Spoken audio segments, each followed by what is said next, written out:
ఇచ్చారు. ఇప్పుడు మన శత్రువు అంటేనంటే పాలకులు ఏం కావాలనుకున్నారో అది చేయకుంటుండడమే ప్రజలారా మన ముందున్న సమస్య. కవులారా, కళాకారుల, రచయితలారా, విద్యార్థి మేధావులారా, తెలంగాణ ప్రాంతము, ఆంధ్రలో, హైదరాబాద్లో ఉండే అందరి మేధావులారా, ఈ రాజ్యహింసని ఖండించాలని చెప్తూ నేను కేసీఆర్ తీసుకోబోయేటటువంటి ఏ నిర్ణయానైనా స్వాగతిస్తున్నాను.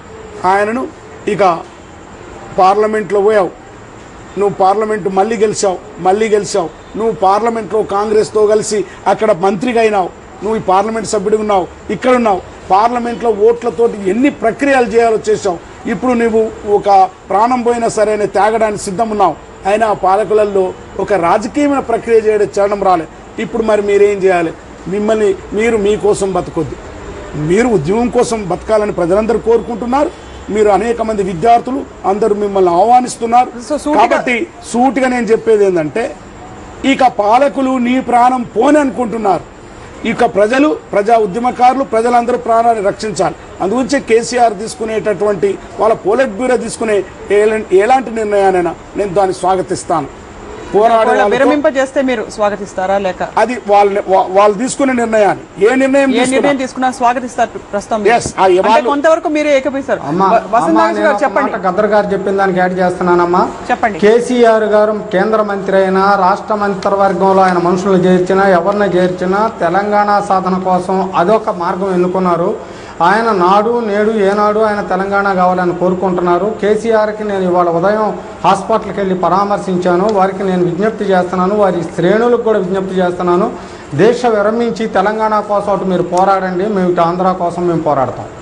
రైట్. వసంత నాగేశ్వరరావు గారు, ఆఖరిగా మీరు రెండు ముక్కలుగా అవ్వాలి రాష్ట్రం అని అంటున్నారు.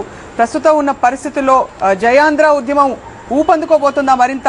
ఇప్పటికే అనేక క్యాంపసెస్, ఉదాహరణకి ఎస్వి యూనివర్సిటీ కేంద్రంగా ప్రత్యేక రాయలసీమ ఉద్యమం అని, ఆంధ్ర యూనివర్సిటీ కేంద్రంగా ఉత్తరాంధ్ర ఉద్యమం అని అనేక ఉద్యమాలు ఊపందుకుంటున్నాయి. ఇటువంటి నేపథ్యంలో ఏం జరగబోతుంది ముందని మనం వేచి చూడాల్సిన అవసరం ఉంది. ఏం జరుగుతుందన్న ఆందోళన కూడా వ్యక్తం అవుతుంది.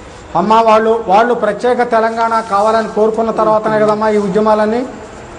అందువల్ల ముందు ప్రత్యేక తెలంగాణ అనేటువంటిది ఇచ్చిన తర్వాత రాజకీయ ప్రక్రియలు ఇవన్నీ ఏం జరుగుతాయో తర్వాత ఆలోచిద్దామమ్మా. రైట్. ధన్యవాదాలు వసంత నాగేశ్వరరావు గారు. ఈ రోజు సాక్షి టీవీ చర్చలో మీరు కూడా పాల్గొని మీ అభిప్రాయాలు వినిపించారు. అలాగే గద్దర్ గారు చెప్పండి.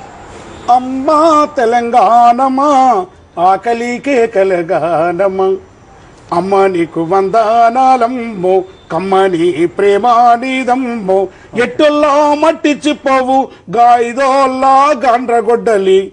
రేపు 10 తారీఖు నాడు జరుగుతున్నటువంటి అసెంబ్లీకి వెళ్లే శాంతి యాత్రను లక్షలాది మంది ప్రజలుగా కదిలి మన యొక్క తెలంగాణ యొక్క ప్రక్రియని మొదలు పెడదాం.